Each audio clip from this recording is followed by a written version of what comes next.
جناب ہمارے ڈاکٹر ساجد خاکوانی صاحب اور ان کے ساتھ ڈاکٹر یاسر ستی صاحب، انہوں نے اس نیز طالب علم کو ایک اہم موضوع جو ہے، حساس موضوع دے دیا ہے۔ میں کوشش کا حق جو ہے وہ تو صاحبان ذکر و فکر ہی ادا کر سکتے ہیں۔ میرا اللہ کی توفیق سے میں شروع کرتا ہوں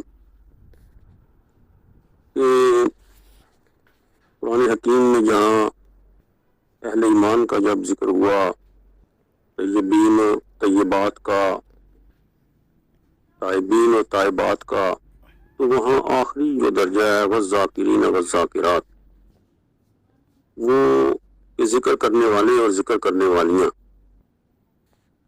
تو یہ واقعاً ایمان والے جو ہیں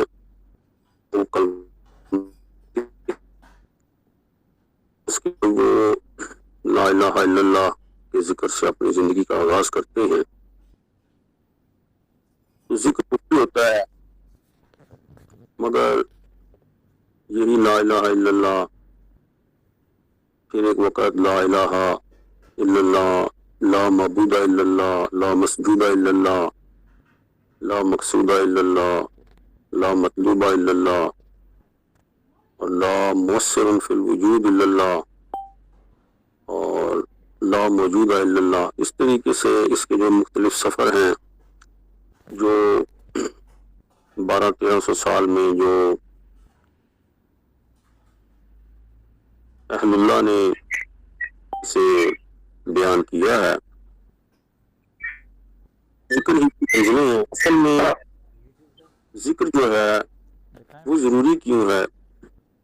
ذکر جو ہے اصل میں وہ کسی چیز کی یاد ہے۔ انسان جو ہے وہ نسیان سے ہے، نسیان یعنی بھول جانے والا، اور سب سے بڑا جو پردہ غفلت کا ہے جسے دور کرنے کے لیے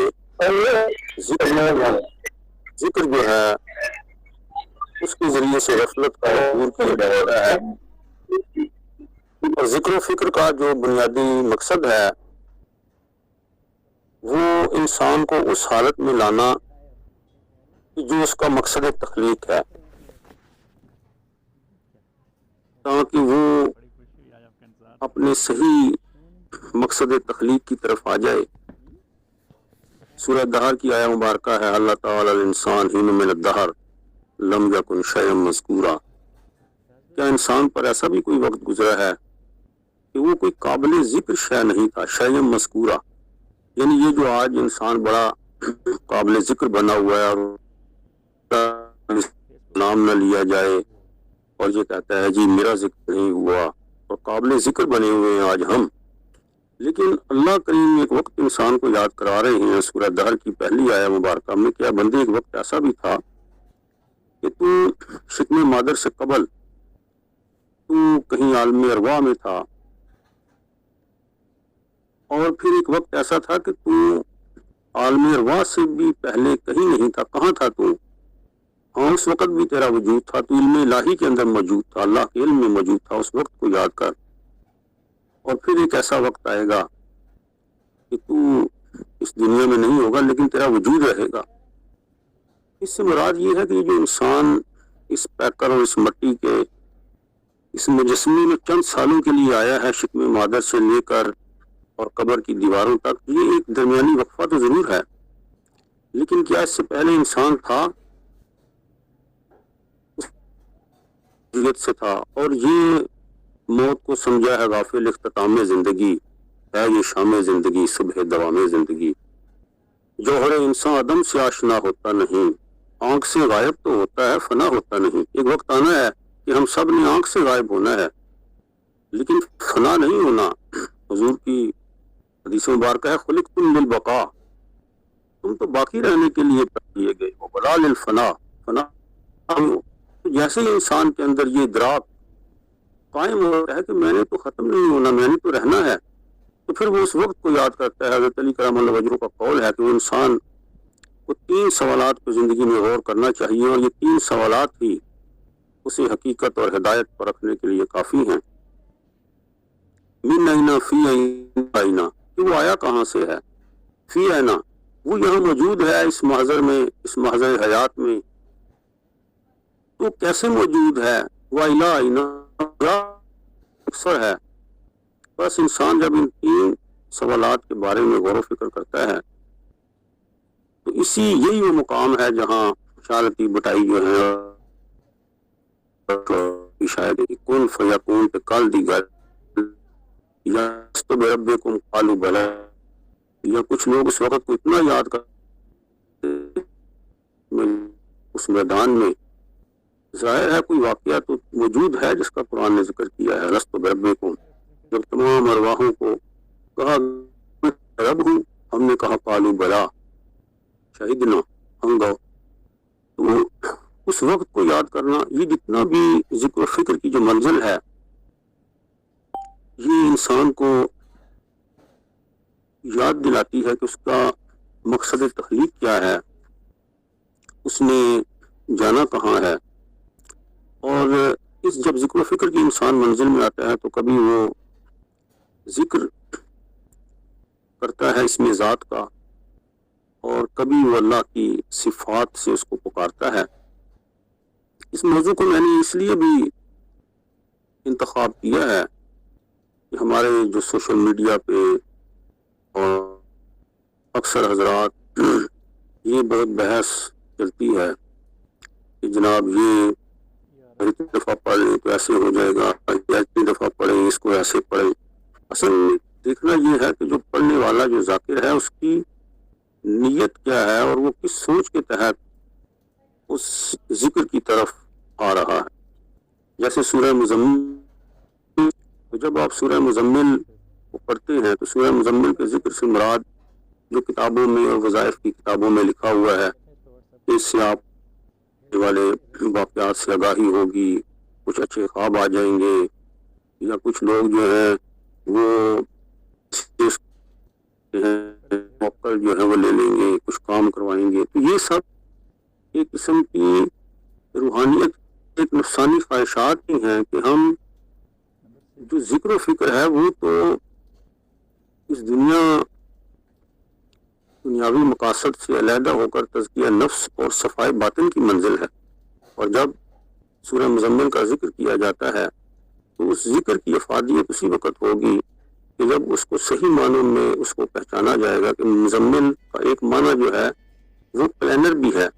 ایک تو ہم چادر لینے کملی اوڑھنے والے ہے میرے حبیب، اس طریقے سے اللہ نے مخاطب کیا ہے، لیکن بہت سے مفسرین نے اس انداز سے لکھا ہے کہ حضور نبی کریم رات کو بھی جاگتے ہیں، اور صبح جو اللہ کے دین کو زمین پہ نافذ کرنا ہے اس کے لیے جو تیاری اور مرحلے ہیں، قُمِ اللَّيْلَ إِلَّا قَلِيلًا، اے حبیب آپ کھڑے ہو جائیں، اور وہ سورہ مزمل کا عمل جو آپ سارا دن کریں اور وہ آپ رات کو کھڑا نہ کر سکے، آپ کے اندر قیام طاقت نہ کرے، اور پھر جب قیام اللیل ہو گیا وَاذْكُرِ اسْمَ رَبِّكَ وَتَبَتَّلْ إِلَيْهِ تَبْتِيلًا، کہ آپ اپنے رب کا ذکر جو ہے، یہاں یہ بڑا سوچنے والا مقام ہے، وَاذْكُرِ اسْمَ رَبِّكَ، اپنے رب کے اسم کا ذکر کریں۔ ہاں، اپنے رب کے ذکر کی بات نہیں ہے، بلکہ رب کا جو اسم ہے اسم ربی کا وَتَبَتَّلْ إِلَيْهِ تَبْتِيلًا، ٹوٹ کر اللہ کے ہو جائیں۔ رب المشرق والمغرب، جو مشرق اور مغرب کا رب ہے، لا الہ الا هو فاتخذہ وکیلا، اور کوئی معبود نہیں ہے سوائے اللہ کے، اور اس کو وکیل پکڑ لیں۔ اب یہاں جو آپ اللہ کے اسم کا ذکر کر رہے ہیں تو اسم بھی اللہ نے بتایا، جو اسم جس کا آپ نے ذکر کرنا ہے وہ وکیل ہے۔ اور جب آپ اس میں ذات جو ہے وہ تو اللہ ہے، جب آپ اللہ پکارتے ہیں تو آپ تمام تر اللہ کی جو صفات ہیں سمجھیں اس کو پکار رہے ہیں، لیکن اللہ نے ساتھ صفات اس کے علاوہ اللہ کی ہزاروں صفات ہیں۔ ہم جب ان صفات کے ذریعے اللہ کریم کو پکارتے ہیں تو وہ جو توجہ اور اللہ کی صفات ہیں، جب ہم وکیل کہتے ہیں اور اللہ پر توکل کرتے ہیں تو اس وقت اللہ کی جو عنایات اور نوازشات ہیں اپنے بندے پہ وہ اس حوالے سے ہوتی ہیں. اس کی مثال اکثر تصوف کی کتابوں میں لکھی ہوئی ہے کہ جیسے آپ اپنے والد صاحب ہیں اور جن کو ساتھ وہ آئی جی بھی ہیں، آفیسر ہیں، یا ان کی جو صفت ہے یا وہ عالم ہے، جب آپ اس صفت سے پکارتے ہیں تو پھر وہ اس حوالے سے آپ کرتے ہیں اور آپ کو اس چیز کا جو ہے وہ شروع ہو جاتا ہے. اسی لیے جب آپ اللہ کو وکیل پکارتے ہیں تو پھر حسبنا اللہ و نعم الوکیل، نعم المولا و نعم النصیر. اور یہ ہیں وہ جملے جو غزوہ احزاب پہ جب پورا عالم عرب اکٹھا ہو کے آ گیا اور صحابہ نے بتایا اللہ کے رسول سب اکٹھے ہو گئے ہیں، یہود اور مشرکین اور کفار مکہ، تو حضور نے فرمایا حسبنا اللہ و نعم الوکیل، نعم المولا و نعم النصیر. تو یہ جو ہیں قرآن حکیم کی سورہ مزمل کا جیسا کہ ایک رکوع ہے، اور دوسرے رکوع میں اللہ تعالیٰ فرماتے ہیں کہ اے رسول آپ کے ساتھ کچھ اور لوگ بھی جاگ رہے ہیں جو اسی طرح آپ کی طرح کچھ 3 گروہوں کا ذکر ہے دوسرے رکوع میں کہ وہ عبادت کر رہے ہیں، کچھ اللہ کے فضل کو تلاش کر رہے ہیں، کچھ جہاد کر رہے ہیں، اور آخری آیت میں غفور الرحیم ہے. تو آپ تو جب آپ غفور الرحیم ہونے کے حوالے سے پکارتے ہیں سورہ مزمل کی روشنی میں، تو اس کا مطلب ہے کہ آپ اللہ بخشش کے بھی طلبگار ہیں اور اس کی رحمت کے بھی طلبگار ہیں. تو یہ جتنیات ہیں قرآن حکیم کی اور جتنے بھی اذکار قرآن حکیم صوفیہ کرام نے 1200-1300 سال میں ان کو بیان کیا، اصل میں ان کا جو ماخذ ہے وہ قرآن و حدیث ہی ہے. اس کے بیان کرنے کا انداز ہے کہ اس کو پڑھنا کیسے ہے. جیسے ایک روایت میں ہے کہ حضور نبی جا رہے ہیں اور وہ صحابی ایک ذکر کر، تو حضور فرماتے ہیں کہ آپ کو اعجاز والجلال والاکرام پڑھ رہا ہوں، تو حضور فرماتے ہیں کہ مانگ اس نام سے کہ اللہ اس کے ذریعے سے رزق عطا کرتا ہے. طریقے سے لا حول ولا قوت الا باللہ ذکر ہے، الحمدللہ ولا الہ الا اللہ واللہ اکبر. لیکن یہ تو تمام اذکار جو ہیں ان کو کرنے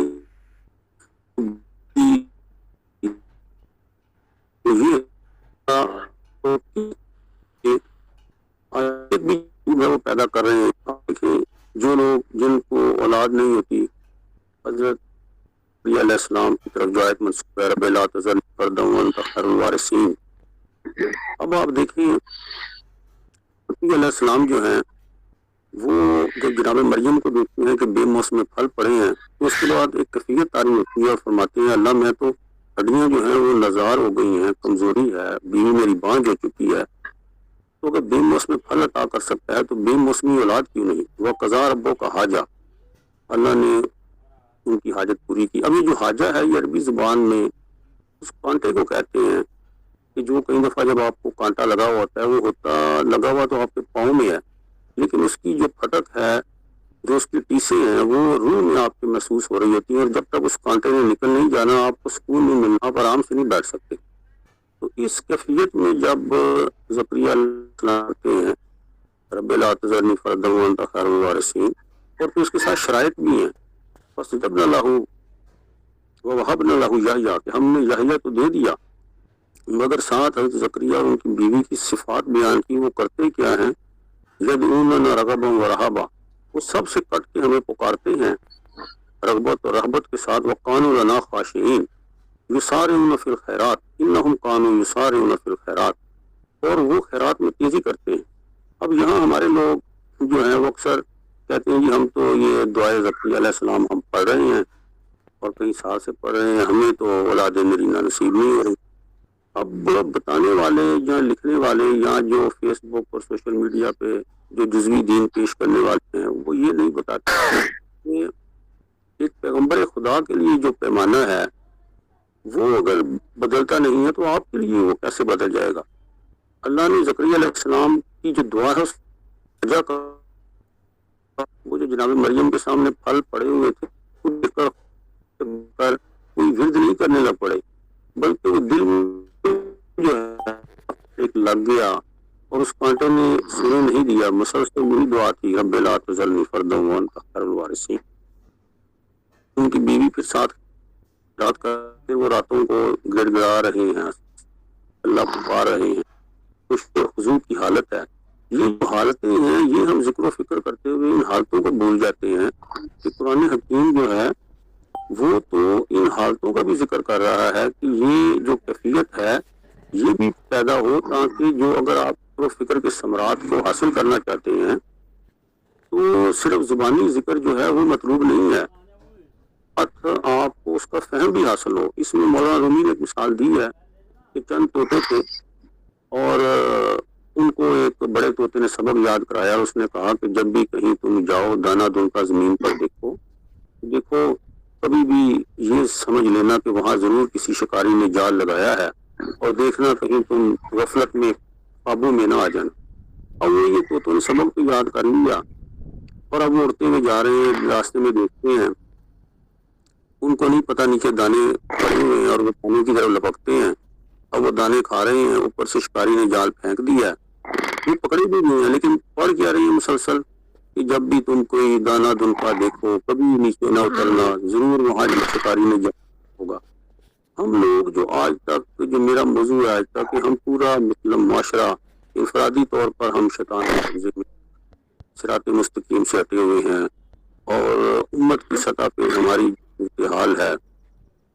ہم تم مومنین, قرآن یہ کہتا ہے کہ تم ہی مومن ہو اگر تم ہی اعلیٰ ہو, اگر تم مومن ہو, لیکن ہم کہیں بھی کسی حوالے سے بھی اعلیٰ نہیں ہے. تو یہ دیکھنا چاہیے کہ وہ جو طوطے ہیں کہیں ہمارا حال بھی ان طوطوں کی طرح تو نہیں ہے کہ ہم پڑھتے تو جا رہے ہیں, ہمیں سارا سبق دیا گیا ہے. آپ دیکھیں کہ ہم موعظتین تو پڑھتے ہیں, سورہ فلق اور سورہ ناس, قل اعوذ برب الفلق قل اعوذ برب الناس, رات کو خود بھی پڑھتے ہیں, دم بھی کرتے ہیں, لیکن ہمیں کبھی حضور کی یہ حدیث کسی نے نہیں سنائی کہ اقرأوا الزہراوین, یہ دو صورتیں اور بھی پڑھا کرو, وہ بھی اسی بحر پہ ہیں, سورہ بقرہ اور سورہ آل عمران. یہ دو چمکنے والی صورتیں ہیں, اور یہ چمکنے والی صورتیں اگر تم پڑھو گے تو تم دنیا بھر میں عزت ملے گی. اور آپ دیکھیں کہ سورہ بقرہ اور سورہ آل عمران, اس کی آج کیا افادیت رہ گئی ہے 1400 سال کے بعد, کہ اگر کسی گھر میں کسی کا سیب ہے یا جادو ہے, وہاں کچھ جو پیر صاحبان ہیں وہ کہتے ہیں جی آپ بلند آواز میں اس کو ٹی وی پہ لگا دیں یا نیٹ پہ لگا دیں تو کیا ہوگا, وہ جادو چلا جائے گا. یہ میں اس کی افادیت اور اہمیت سے انکار نہیں کر رہا کہ یہ جادو ٹونے کے لیے یہ بڑی مؤثر ہے. اصل بات یہ ہے کہ حضور نے تو فرمایا تھا کہ سورہ فلق اور سورہ ناس, اس سے آپ حاسدین کے شر سے اور یہ چھوٹے موٹے جو ٹونے ہیں اور ان چیزوں سے بچ.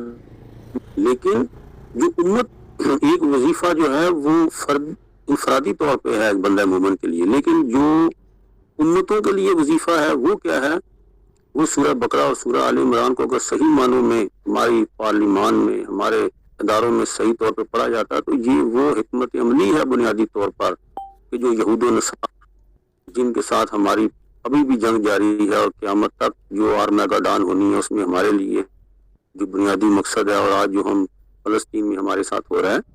سورہ بقرہ کی 286 آیتوں میں کیا ہے, تمام یہود کی وہ سازشیں اور ان کی پوری 2000 سال کی تاریخ کہ ان کے سر سے جو تاج اتار کر امت مسلمہ کے سر پہ رکھا گیا ہے.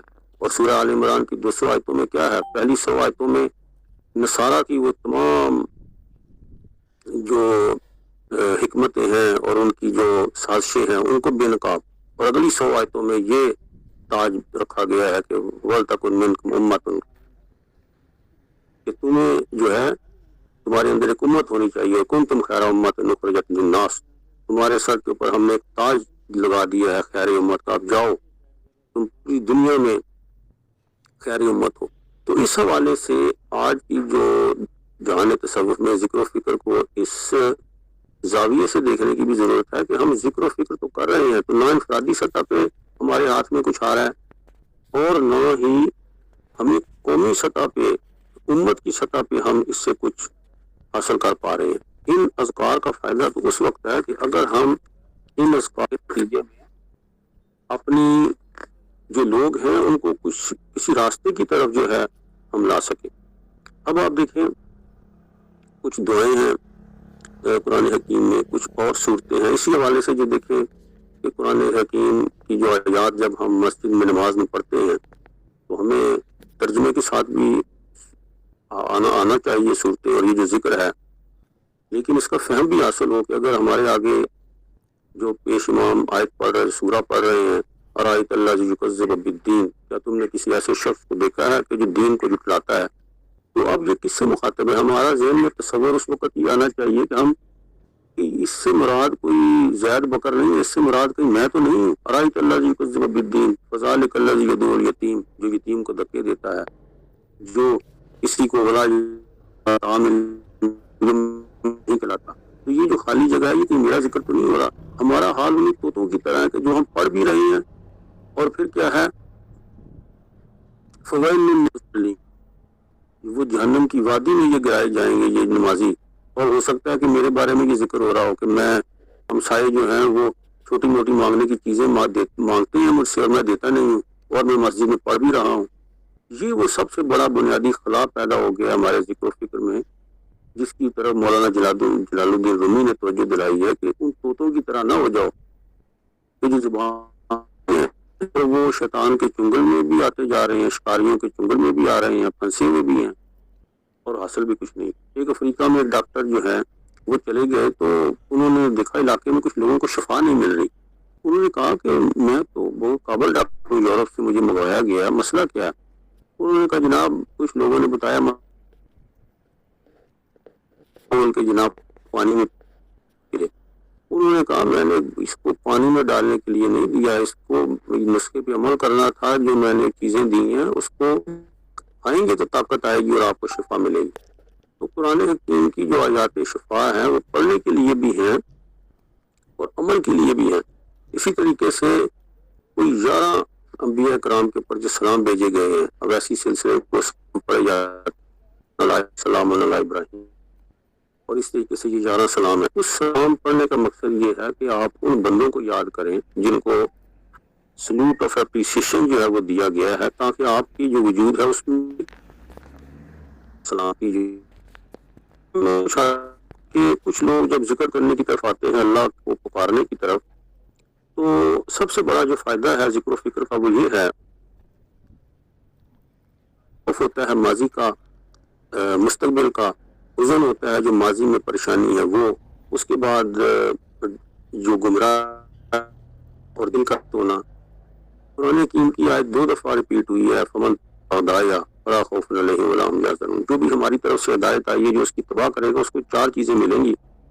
اس کا خوف دور کر دیں گے، اس کا حزن دور کر دیں گے، اس کی لا یذل ربی ولا یشقى، نہ وہ گمراہ ہوگا نہ اس کا دل سخت ہوگا. تو اگر ذکر و فکر کے نتیجے میں یہ 4 چیزیں ختم نہیں ہو رہی تو سمجھے کہ آپ کا جو ذکر و فکر کی جو ڈائریکشن ہے وہ درست نہیں ہے. اس کو صحیح طریقے سے آپ جو ہے کوشش کریں کہ وہ راستے پہ آ جائے، کیونکہ ذکر و فکر ومن اعرض عن ذکری قرآن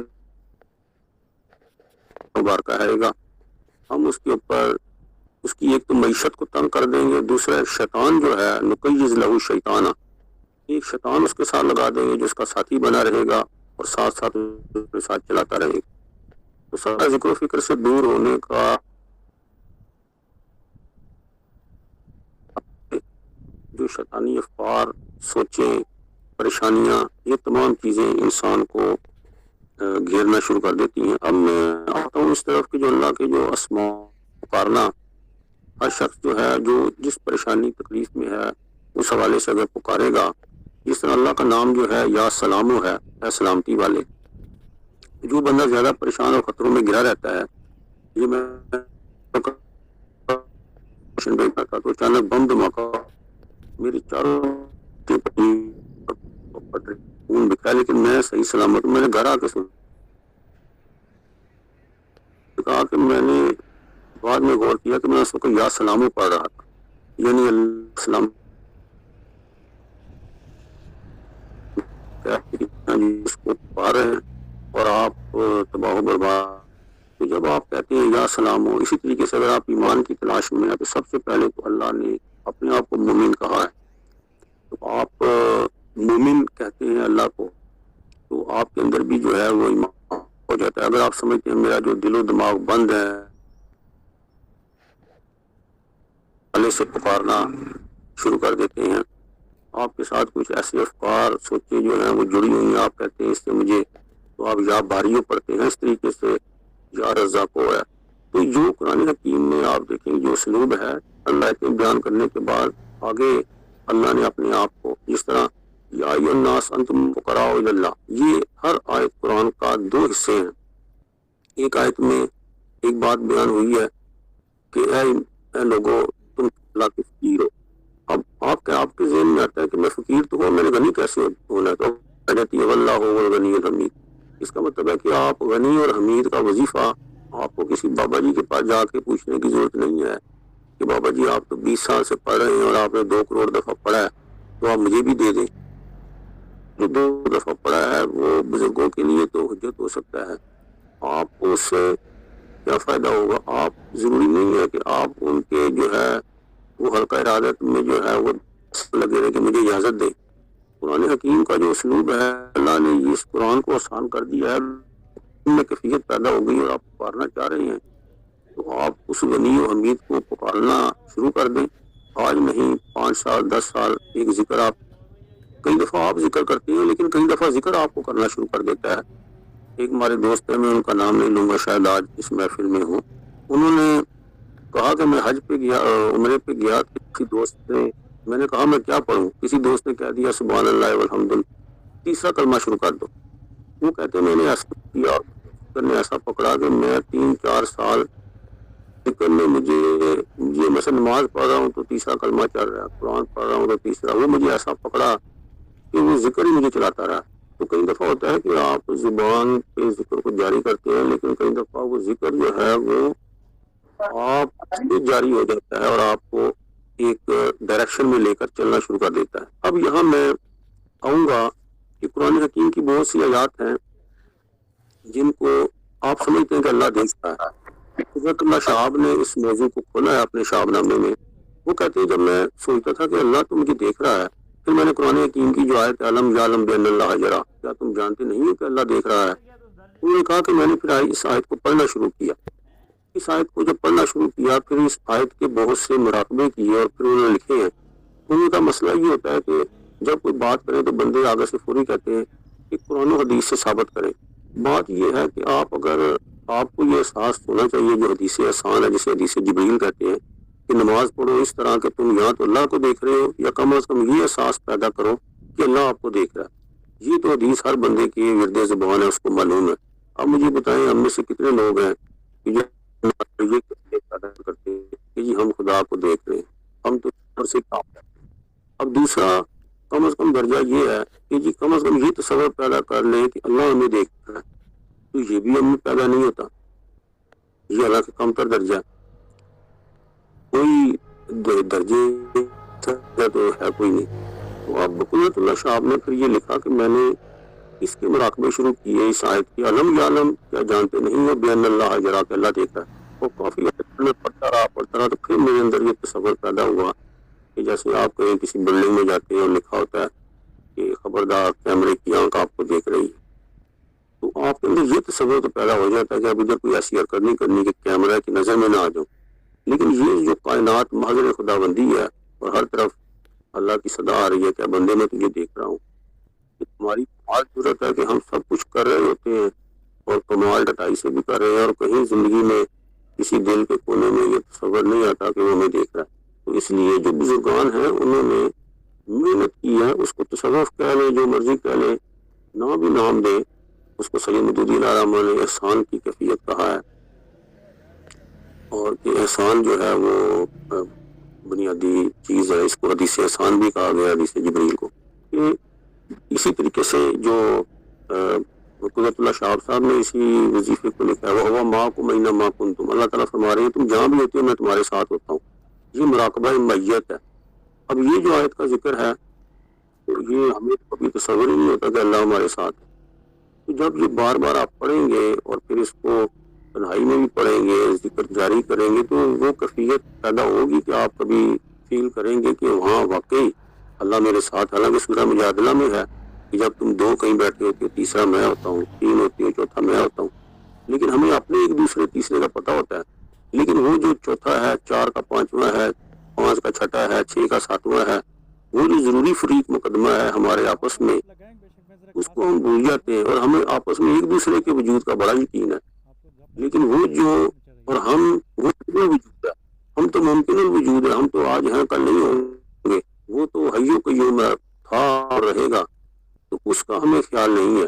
تو یہ جتنی بھی ذکر و فکر کی جو محافل ہیں اور بزرگان دین نے جو لکھا ہے، اصل میں وہ لکھنے کا مقصد یہ ہے کہ یہ جو کیفیات ہیں اس ذکر کے ذریعے سے وہ فکر پیدا ہو، اور فکر کیا ہے کہ جو آپ کو صحیح راستے پہ لاتی ہے۔ آپ دیکھیں کہ اگر یونس علیہ السلام کے بارے میں کہا گیا کہ یونس علیہ السلام اگر وہ ذکر نہ کرتے آیت کریمہ کا تو کیا ہوتا کہ وہ اسی مچھلی کے پیٹ میں قیامت تک اسی پیٹ میں رہتے۔ اس کا مطلب یہ ہے کہ اللہ کا جو ذکر ہے وہ مشروط ہے، آپ کی جو نجات ہے، اگر یونس علیہ السلام مچھلی کے پیٹ میں ہیں اور ایک معین مدت تک وہ ذکر ہوا ہے، 40 دن اور 40 راتیں، اور لا الہ الا انت سبحانک انی کنت من الظالمین آیت کریمہ، تو اس میں بھی بزرگان دین نے بہت محنت کی ہے کہ اور بہت سے تصور قائم کی ہے۔ وہ کہتے ہیں کہ شاید کو اس طریقے سے آپ پڑھیں کہ جہاں ربی کا لفظ ہے اس میں آپ یہ تصور کیسے جیسے اپنی ماں کو آپ پکارتے ہیں یا کئی دفعہ امی کہتے ہیں،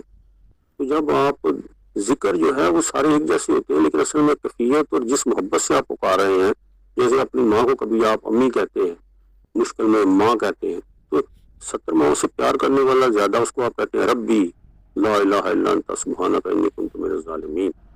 اور پھر اس کو کچھ پڑھنے کے جو اوقات ہیں وہ رات کی تنہائی میں جب آپ تہجد کی نماز میں ہو اس وقت آپ پڑھیں، پھر اس کی جو تعداد کے حوالے سے نہیں ہے، اصل چیز ہے کہ وہ کیفیت پیدا ہو کہ میں یا اللہ میں تو ظالمین میں شمار ہونے لگا ہوں، تو پاک ہے۔ پھر کچھ نے کہا ہے کہ آپ سجدے کی حالت میں اسے پڑھیں، اور بہت سے بڑے بڑے مفسرین اسلام میں گزرے ہیں جنہوں نے بڑی بڑی جب آیات کی تشریح کی تو انہوں نے کہا کہ یہ علم آپ کو کہاں سے حاصل ہوا؟ انہوں نے کہا کہ ہم نے سجدے میں یہ جو آیت کریمہ ہے اس کو اتنی دفعہ پڑھا ہے جس کی وجہ سے جو دماغ کے جو بند خلیے ہیں اور گرے ہیں وہ اللہ نے جو ہے کھول دی۔ واقعی ہم سب گناہگار ہیں، ظالمین میں شمار ہونے لگے ہیں، اگر آپ صحیح معنوں میں اللہ کو اس انداز سے ہم پکارنا شروع کر دیں اور واقعی اس کے علاوہ اور کوئی نجات کا راستہ نہیں ہے تو ہمیں ضرور ان آیات کا فیض ملے گا۔ جیسے موسیٰ علیہ السلام جب پہنچے مدین میں چھوڑ کر مصر کو، وہاں مسافر تھے، اکیلے تھے، ایک درخت کے نیچے کھڑے ہیں، سامنے شعیب علیہ السلام کی بیٹیاں پانی بھر رہی ہیں، مسافر ہیں اور دعا کرتے ہیں رب انی لما انزلت الی من خیر فقیر۔ اب یہ جو دعا ہے یہ آپ کسی شہر میں جائیں جہاں آپ اجنبی ہیں، کوئی جانتا نہیں ہے، تو اس آیت کو اگر آپ ورد کریں، اس کو بار بار پڑھیں، تو ضرور آپ جب کہیں گے کہ یا اللہ میں تو فقیر ہوں، تیری طرف سے ہر نازل ہونے والی خیر کا طلبگار ہوں، تو جو موسیٰ علیہ السلام کے لیے خیر نازل ہوئی ہے وہ ہمارے لیے کیوں نازل نہیں ہوگی؟ پھر یوسف علیہ السلام جو ہے وہ جیل میں ان کی جو دعا ہے ربی انت ولی فی الدنیا والآخرہ توفنی مسلما والحقنی بالصالحین، اس سے بڑی کون سی دعا ہو سکتی ہے؟ یا اللہ میں مروں تو مسلمان مروں اور میرا شمار بھی والحقنی بالصالحین، میرا شمار صالحین کے ساتھ ہو۔ تو ہمیں چاہیے کہ ہم ذکر و فکر کی منزلوں میں ذکر و فکر اگر خود نہیں کر سکتے تو جن لوگوں کے قلب جاری ہیں، جو ذکر و فکر کرنے والے ہیں، ان کے ساتھ ہم شامل ہو جائیں، بیٹھنا شروع کر دیں۔ تو جو آیت ہے سورہ فجر میں بھی یا ایت النفس المطمئنہ ارجعی الی ربک راضیۃ مرضیہ فادخلی فی عبادی وادخلی جنتی، اے نفس مطمئنہ اب تم امارہ اور لوامہ کی منزل طے کر کے اب مطمئنہ بن گئے ہو تو فادخلی فی عبادی، پہلے میرے بندوں میں داخل ہو جاؤ، وادخلی جنتی، پھر میری جنت میں داخل ہو جاؤ۔ اس کا مطلب ہے کہ آپ کو جنت میں داخلے سے پہلے بندوں میں داخل ہونا ضروری ہے، جو اس کے بندے ہیں، فادخلی فی عبادی، تو پھر آپ جو ہے سمجھے کہ آپ جنت کی طرف جو ہے آپ کا سفر جو ہے وہ شروع ہو جائے گا۔ اب اس کے ساتھ جو سلسلے ہیں مختلف، انہوں نے اس کو ہر جو سلسلہ ہے اس میں مختلف اسم اعظم ہے اذکار کے، جس طرح چشتی سلسلہ جو ہے اس میں یا حی یا قیوم ہے ہر ایک سلسلے میں، لیکن بات یہ ہے کہ ہمیں آج کے دور میں جو قرآن حکیم کے جو ذکر و فکر کا جو فلسفہ ہے اس کو ہمیں لینا چاہیے اور اس کے ذریعے سے اپنی بنیادی جو کیفیت ہے دل کی اور فکر جو ہے اسی سے سارے ذکر شروع ہوتے ہیں. جیسے میں نے اکثر واقعہ بیان کرتا ہوں لیکن وہ اسے دوبارہ پھر بیان کر دیتا ہوں. اس واقعہ میں شخصیت کا اختلاف ہے. محترمہ صبیہ بانو صاحبہ اس کو کسی ایک دفعہ کسی اور سے منسوب کرتی ہیں، لیکن اس میں سمجھنے کے لیے بڑا کمال ہے کہ وہ بشر حافی جو ہے وہ کھڑے ہوتے ہیں کسی نقب لگا کر کسی گھر میں، اور سیڑھی لگائی ہوتی ہے کہ یہاں جو ہے یہاں سے کچھ حاصل کیا جائے اس مکان سے. تو وہاں بزرگ ایک آیت پڑھ رہے ہوتے ہیں، علم جان للذین تخشع قلوبہم لذکر اللہ. کیا اب یہ وقت نہیں آیا کہ ایمان والوں کے دل جو ہیں وہ اس کی طرف رجوع کریں؟ تو اسی وقت اپنے ہاتھ اٹھاتے ہیں، کہتے ہیں جی وہ وقت تو آ گیا، اور فوری سیڑھی سے نیچے آ جاتے ہیں، اور پھر ساری زندگی ذکر میں گزرتی ہے. اس کا مطلب ہے کہ ذکر جو ہے اس کی بنیاد فکر ہے. ہر جو بڑا ذکر ہے اور جو سلسلہ ہے وہ فکر سے ہی شروع ہوتا ہے. جب تک فکر پیدا نہیں ہوگی اس وقت تک صحیح معنوں میں جو ذکر ہے وہ بھی نہیں ہوگا. اسی طریقے سے حضرت امام زین العابدین جو ہے ان کا ایک قول جو ہے میں کوٹ کروں گا کہ ایک شخص جو ہے انہیں کہتے ہیں قرآن کی سب سے امید افزا کون سی آیت ہے؟ اب ہمارے ذہن میں بھی یہی ہے کہ جو ہم پڑھتے ہیں یا الذین کہ یا عبادی الذین اسرفوا علی انفسہم لا تقنطوا من رحمت اللہ، سورہ زمر کی آیت ہے. لیکن حضرت امام زین العابدین جو ہے انہوں نے وہ آیت پڑھی کہ وَالْآخِرَةُ خَيْرٌ لَكَ مِنَ الْأُولَى، سورہ زحا کی آیت ہے، اور تمہارا جو آخر ہے وہ تمہارے اول سے بہتر ہوگا. اس آیت کے مصداق خصوصی اور مصداق اول تو حضور نبی کریم کی ذات مبارکہ جنہیں کہا گیا کہ آپ کا جو آخر ہے وہ اول سے بہتر ہوگا. لیکن اس میں ہر امتی کو اس آیت سے حصہ مل رہا ہے، اور حضرت زین العابدین جو ہے وہ یہ فرما رہے ہیں کہ یہ امید افزا آیت ہے. ہر شخص جو پریشان ہے وہ یہی ہے کہ میرا آئندہ پتہ نہیں کیسا ہوگا، میرے آنے والے دن پتہ نہیں کیسے ہوں گے.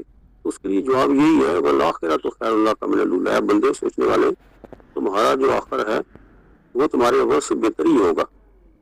اب اسی طریقے سے جو قرآن حکیم کی جو صورتیں ہیں، سورہ عصر ہے، اب اس میں قسم ہے زمانے کی، اس میں والعصر کے اوپر ہزاروں بحثیں لکھی ہوئی ہیں تفسیروں میں، لیکن اصل جو اس کا موضوع ہے وہ تو گھاٹا اور نقصان ہے. ان انسان ہو سکتے انسان گھاٹا. اور یہ ذکر و فکر کس لیے کرنا ہے؟ ہم نے اپنے آپ کو گھاٹے والوں سے بچانا ہے. اللہ فرماتے ہیں کہ اگر تم گھاٹے سے بچنا چاہتی ہو تو پھر دیکھو ان الذین آمنوا، کیا تمہارے سینے میں کہیں ایمان ہے؟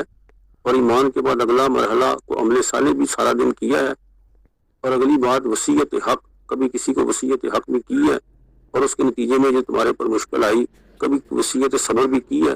یہ ہے صحابہ کرام کی زندگی میں میں نے پڑھا ہے کہ وہ جو بھی صحابی جب سورہ عصر آئی تھی، اور بہت سے مفسرین نے لکھا تو پورا قرآن کا نچوڑ اس میں اگر قرآن نہ بھی آتا تو سورہ عصر ہی ہوتی تو پورے قرآن کا خلاصہ ہے. اور جب یہ سورہ عصر آئی تو ہر صحابی ایک دوسرے کو سناتے تھے.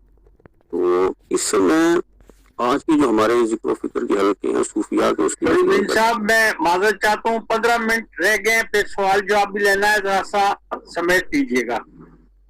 جی بس آخری بات ہے. تو ہر صحابی جو ہے وہ دوسرے کو سورہ عصر سناتے تھے. اس سورہ عصر سنانے سے مراد کیا تھا کہ تذکر، یاد دہانی.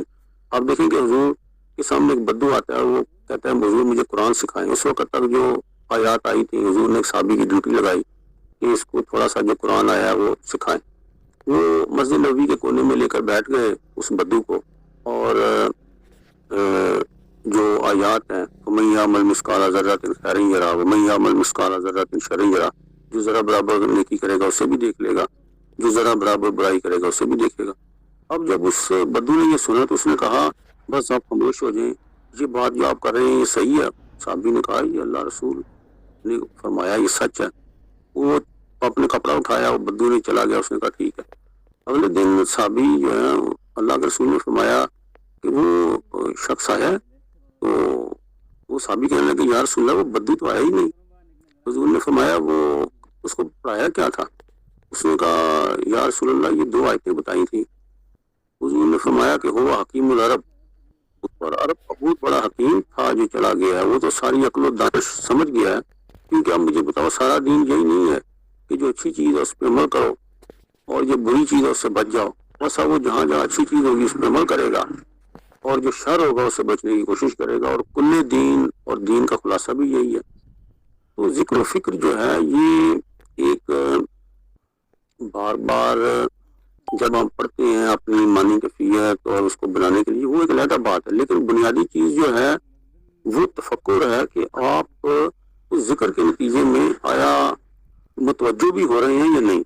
اگر آپ متوجہ ہو رہے ہیں تو پھر سمجھیں کہ آپ اس ذکر و فکر کا جو حاصل ہے وہ آپ کو جو ہے وہ حاصل ہو رہا ہے۔ اور آخری آیت یہی الا بذکر اللہ تطمئن القلوب، کہ اللہ تعالیٰ فرماتے ہیں یہ تمہیں دل دیے ہیں تمہارے سینوں میں، یہ کبھی بھی مطمئن نہیں ہو سکتے، یہ ان کو سکون آئے گا تو اللہ کے ذکر سے۔ اس میں ایک چھوٹی سی بات کروں گا، سورہ روم میں انسانوں کو بتایا گیا کہ تمہارے جوڑے بنائے گئے، میاں بیوی میں ہم نے مودت اور رحمت پیدا کی ہے تاکہ تم سکون حاصل کرو۔ آپ کا یہ جو رشتہ جو جیس ہے اس سے آپ کو سکون تو مل سکتا ہے کیونکہ یہ دو بدنوں کا ملاپ ہے، لیکن اس سے جو آپ کو اطمینان قلب جو ہے، جو آپ کی روح کو اور دل کو جو اطمینان ہے، وہ اللہ نے کہا الا بذکر اللہ، کہ جان لو کہ یہی ایک راستہ ہے کہ اطمینان قلب کا، چاہے کوئی مرد ہے یا عورت ہے، اس کو اس وقت تک سکون اس کو مل سکتا ہے، لیکن اطمینان اس کو ذکر الہی سے ملے گا۔ جب وہ اللہ کے ذکر کی طرف آئے گا صحیح معنوں میں، تو پھر اس کو اطمینان ملے گا اور دل اس کا نرم ہوگا، پتھر نہیں ہوگا، اور دلوں پہ تالے اللہ کے ذکر سے ہی کھلتے ہیں، اللہ کا جو ذکر ہے۔ اور آخری اقبال کے شعر سے اختتام کروں گا کہ یہ ہمارا جو ذکر کیسا مطلوب ہے کہ وہ وسط افلاق میں تکبیر مسلسل، یا خاکی یا ہوش میں تسبیح و مناجات، وہ مذہب ملا و نباتات و جمادات، یہ مذہب مردان خدا گاہ و خدا مست۔ اقبال کہتے ہیں نبات، یہ جو تم تسبیح کر رہے ہو، لے کے ذکر فکر کر رہے ہو، یہ تو نباتات و جمادات بھی کر رہے ہیں، یہ تو فرق یہ ہے کہ وہ اجباری طور پہ حالت جبر میں کر رہے ہیں، تم اپنے اختیار سے کر رہے ہو، لیکن اصل جو مطلوب ہے اللہ کی بارگاہ میں وہ وسط افلاق میں تکبیر مسلسل، کہ تمہاری یہ جو اللہ اکبر کی صدا ہے یہ اتنی بلند ہو کہ تم خود آگاہ بھی ہو اور خدا مست بھی ہو، کہ جس سے باطل کے جو ایوان ہیں ان کے اندر زلزلہ برپا ہو۔ تو کاش ہمیں انفرادی سطح پہ اور امت کی سطح پہ یہ جو ذکر و فکر کا فلسفہ ہے ہر کی، یہ پیدا ہونے کی توفیق ملے، جس سے ہم مردانے خدا آگاہ بھی بنے، خدا مست بھی بنے، اور پھر وہ وسط افلاق میں تکبیر مسلسل پیدا کریں کہ جس سے اللہ تعالیٰ کا جو حکم ہے وہ کلمۃ اللہ ہی العلیٰ، اور شجرہ طیبہ کلمہ طیبہ کو کہا گیا ہے۔ اللہ تعالیٰ ہمیں اس کلمہ طیبہ کو اور اس کے نتیجے میں جو ثمرات ہیں وہ حاصل کرنے کی توفیق عطا فرمائے۔ وآخر دعوانا الحمدللہ۔ شکریہ جناب فرید الدین مسعود برانی صاحب، آپ نے آج کا موضوع ذکر فکر کا قرآن، حدیث اور علامہ اقبال کے اشعار سے تشریف پائی جو بہت بہترین تھی۔ اب ہم اگلے سے سوال جواب کی طرف جاتے ہیں، اور ڈاکٹر صاحب نے لنک بھیج دیا ہے، جب یہ لنک ختم ہونے کو ہو تو آپ حضرات سب سے درخواست ہے کہ اس پروگرام کو کنٹینیو رکھیں تاکہ سوال جواب کا سیشن ہو، پھر ساتھی خطبہ ہو۔ اب میں جناب شاہد بڑائی صاحب سے درخواست کر رہا ہوں، انہوں نے نشان بنایا ہاتھ کا، وہ بات کرنا چاہتے ہیں تو وہ اپنی بات رکھیں۔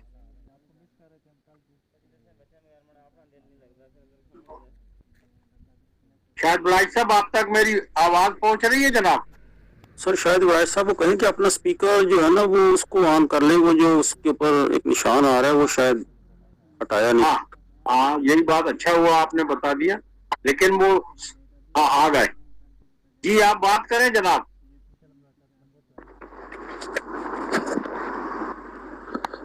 جی میاں صاحب السلام علیکم۔ وعلیکم السلام۔ آپ نے بہت اچھے انداز سے آپ نے یہ ذکر و فکر کا جو سلسلہ یہ شروع کیا ہے، میں نے اس سے بہت کچھ سیکھا ہے، تو انشاءاللہ آئندہ بھی اس میں شامل ہوں گے کچھ، کیونکہ میں مکمل طور پہ تو نہیں شامل ہو سکا، کہ آدھا پروگرام گزر چکا تھا جب میں نماز پڑھ کے آیا ہوں، تھوڑا سا مسجد میں بیٹھ گیا تھا، تو انشاءاللہ نیکسٹ ٹائم جو انشاءاللہ اس میں مکمل جو ہے نا متوجہ ہو کے سنوں گا، اس کوئی جواب سوال کرنا پڑے وہ انشاءاللہ کروں گا۔ میں نے بہت کچھ سیکھا ہے اس سے، الحمدللہ اب سے جاری ہو ساری رکھیں۔ السلام علیکم۔ شکریہ جناب شاہد بڑائی صاحب۔ آپ اس کے بعد محمد اکرم ایلوڑی صاحب نے ہاتھ کا نشان بنایا ہوا، میں ان سے درخواست کر رہا ہوں کہ وہ اپنی بات رکھیں۔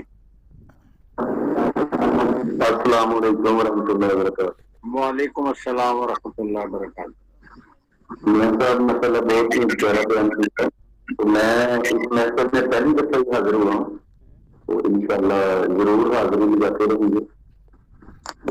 تو مجھے دراصل نا یہ پتہ نہیں تھا، یہ ہاتھ کا نشان میں دراصل ڈھونڈ رہا تھا میسج کہاں سے کرنا، تو وہ ہاتھ کا نشان میں اس وجہ سے جو ہے میں اس کو کلک کیا.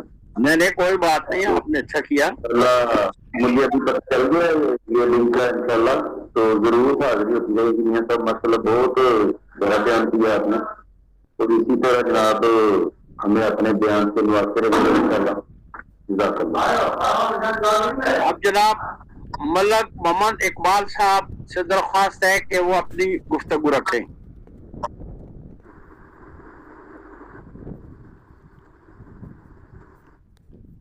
ملک محمد اقبال صاحب.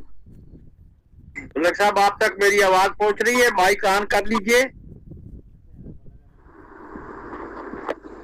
شاید کوئی پرابلم ہے کہ یہاں آواز نہیں پہنچ رہی. سید یار صاحب نے ہاتھ کا نشان بنایا، میں ان سے جی ملک صاحب. السلام علیکم.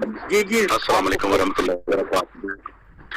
تمام سامعین کا سلام ہو. قلم کاروان نے جو یہ سلسلہ شروع کیا ہے نشست کا، یہ نہایت ہی اعلیٰ قسم، یہ اعلیٰ طریقہ ہے، اور اس میں جو موضوع رکھا گیا ہے ذکر اور فکر کا، یہ تصوف میں بہت ہی اہمیت کا حامل ہے. ذکر میں پوری کائنات شامل ہے اور ہم اس کا حصہ ہیں. اللہ تعالیٰ جل شانہ و ما برہانہ نے جو اس کائنات کو تخلیق کیا، کا خلیفہ مقرر کیا انسان کو، اور اپنے جو دائی بھیجے، جو رہنما بھیجے ہمارے لیے، انہیں ذکر میں شامل کیا اور فکر کے لیے انسان کو تبلیغ کی. ذکر، جب میں پہلے نظر کی محفل میں بیٹھا تو مجھے یہ علم ہوا کہ ذات ذکر میں شامل ہے، اور اس کا خلیفہ جو ہے وہ اس کی عنایت میں شامل ہے. اور جب ہم اس سے آگے بڑھتے ہیں تو یہ فکر جو ہے وہ ہمیں عمل کی دعوت دیتی ہے، اور عمل سے زندگی بنتی ہے جنت بھی اور جہنم بھی، کہ خاصی اپنی فطرت میں نہ نوری ہے نہ ناری ہے. ہم نے اللہ ایک بار کہا چاہے 1000 بار کہا، وہ قدرت خدا کی، وہ شان جل شانہ، وہ ذات پاک ایک دفعہ بھی وہی رب ہے، 1000 بار بھی وہی کہنے پر رب ہے. ہم نے جب ایک دفعہ اللہ کہہ دیا تو پھر اس پہ قائم استقامت کے ساتھ تمام عمر گزارنی ہے، ایمان کے ساتھ کہ وہی ہماری جان و مال کا جو مالک ہے. اب اس سے آگے جب ہم نے فکر کیا تو فکر نے یہ ہمیں دعوت دی کہ جو اعمال اللہ تعالیٰ نے فرمائے ہیں، جس میں اللہ تعالیٰ نے جن کاموں کو کرنے کا کہا ہے، حکم دیا ہے، اور جن سے اس نے منع کیا ہے، ہم نے جب اس طریقہ کار کو اپنانا ہے تو پھر ہم نے ذکر میں شامل ہو جانا ہے. اور ذکر میں شامل ہو جانا انسانیت کی بھلائی ہے، انسانیت کے لیے کار خیر کرنا ہے. تو علماء کرام کے درمیان میں زیادہ وقت نہیں لوں گا، باقاعدہ دوست بھی اپنی بات کرنا چاہیں گے. تو میرے نزدیک جو ذکر ہے اور جو فکر ہے تصوف میں، وہ عمل ہے، اور جس کے ذریعے ہم نے شامل ہونا ہے، اپنے مراتب حاصل کرنے ہیں. جزاک اللہ بالخیر. شکریہ جناب. اب آگے بڑھتے ہیں، اور میں محمد اکرم الوری صاحب سے درخواست کر رہا ہوں کہ وہ اپنی بات رکھیں. اور جو سیمان جو اپنے مائک آف کر دیں برائے مہربانی، تاکہ ڈسٹربنس نہ ہو، اور جو بات کر چکے ہیں وہ ہاتھ کا نشان بھی مٹا دیں برائے مہربانی. جی محمد اکرم الوری صاحب. ماشاءاللہ بیان بہت جامع اور فکر انگیز اور ایمان افروز بیان تھا، جو قلب کو گرما دے اور روح کو تڑپا دے. اور فرید الدین صاحب نے جن مسائل حکمت کا ذکر کیا ہے کہ یہ سوچا جائے کہ تو آیا کہاں سے ہے، تو کیسے موجود ہے، تو کس لیے موجود ہے، اور تو نے جانا کہاں ہے، یہی وہ مسائل تصوف ہیں جس پر تصوف کی پوری عمارت استوار کی گئی ہے. اصل چیز ہے، حضرت ابن عربی رحمت اللہ علیہ فرماتے ہیں کہ جان لے کہ تو امیجینیشن ہے، تو خیال ہے.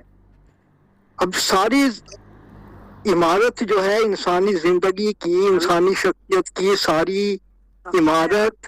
اچھا وہ تسی جا رہے ہو؟ اسی تے سارے منڈے سارے ٹر گئے نے. چلو ساری عید مبارک جناب. انہیں بچے منڈے آئے کے ڈسٹربنس ہو رہی ہے بیچ میں. جی تو انسانی سیرت کی تمام عمارت اس خیال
جی اکرم صاحب آپ اپنی گفتگو جاری فرمائیں.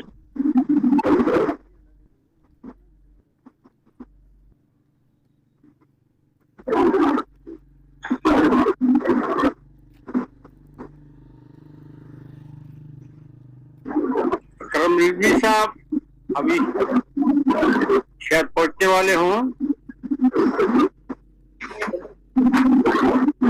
جی اس دوران میں سبویہ بانو صاحب نے آپ کا نشان بنایا، میں ان سے درخواست کر رہا ہوں کہ اپنی بات رکھیں. بسم اللہ سبویہ بانو صاحبہ. جی جی السلام علیکم ورحمۃ اللہ وبرکاتہ. جی وعلیکم السلام. بہت شاندار خطاب تھا ماشاء اللہ. اور جو دو تین باتیں کرنی ہیں، ایک تو جن صاحب کا ذکر کیا انہوں نے کہ جو نقب لگاتے تھے، ان کا نام فضیل بن ایاز تھا اور وہ دوسری صدی ہجری میں تھے، اور اس کے بعد وہ تائب ہوئے اور بہت بڑے مقام پہ پہنچے. دوسری بات یہ مجھے کرنی تھی کہ ذکر کے حوالے سے بڑا شاندار خطاب تھا، اور ذکر خفی کہا، ذکر جلی کہا، ذکر قلبی کہا، ذکر لسانی کہا، ذکر ظاہری، ذکر باطنی. یہ تمام ذکر کی مختلف کیفیتیں اور شکلیں ہیں کہ ویسے تو ساری کائنات جو ہے وہ ذکر الہی میں مصروف ہے، لیکن انسان کو حکم دیا ہے شعوری طور پر کہ وہ ذکر کرے، یاد کرے، اور یاد دہانی. ذکر کا مطلب ہے یاد دہانی، اور یاد کرے اور اپنے الفاظ اپنی زبان سے بھی ادا کرے.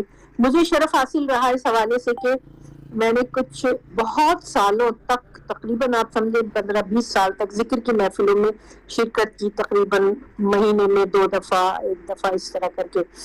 اور وہ یہ میرا ذاتی تجربہ ہے کہ یہ اتنا شاندار تجربہ ہوتا تھا کہ اس کے بعد انسان لگتا تھا کہ جیسے کہ ایک صفحہ بالکل صاف ہو گیا ہے اور اس کے اوپر نورانی پھوار اللہ تعالیٰ جو ہے وہ بھیج رہے ہیں، اور اس کو ریسیو کرنے کی استعداد اور صلاحیت بڑھ جاتی ہے. یہ ذاتی طور سے محفوظ ہوتا تھا. اچھا، اس کے علاوہ جب میں نے اپنے ایک ماسٹر سے، استاد سے پوچھا تو انہوں نے ایک ایسی مثال دی کہ جو میں آپ کے ساتھ شیئر کرنا چاہتی ہوں، کہ جیسے یہ گول دائرے میں بیٹھتے ہیں نا ذکر کرنے والے، ہم لوگ بیٹھتے تھے اور اس میں قرآن کی آیتیں، ان کا ورد ہوتا تھا، کسی کا 14 دفعہ، کسی کا 11 دفعہ. اس کے بعد استغفر اللہ استغفر اللہ استغفر اللہ وہ ذکر ہوتا ہے، پھر الحمدللہ الحمدللہ الحمدللہ. اور اس باقاعدہ ذکر کی کتاب ایک بنائی ہوئی ہے جو شاذلیہ، سلسلہ شاذلیہ نے، وہ میرے پاس موجود ہے، اور اسی سے ہم پڑھ کے کیا کرتے تھے، اور بہت زبردست تجربہ تھا. تو انہوں نے یہ کہا کہ بالکل اس کی مثال ایسی ہے جیسے جب گنے کا رس پکایا جاتا ہے اور اس کو گول گول گھمایا جاتا ہے، تو اس کے اوپر جو اس میں جو بھی کوڑا کرکٹ کچرا ہوتا ہے وہ سب اس کے اوپر آ جاتا ہے، اور اس کو اتار کے پھینک دیا جاتا ہے، اور پھر صاف ستھرا گڑ تیار ہوتا ہے، شیرینی تیار ہوتی ہے، شکر تیار ہوتی ہے.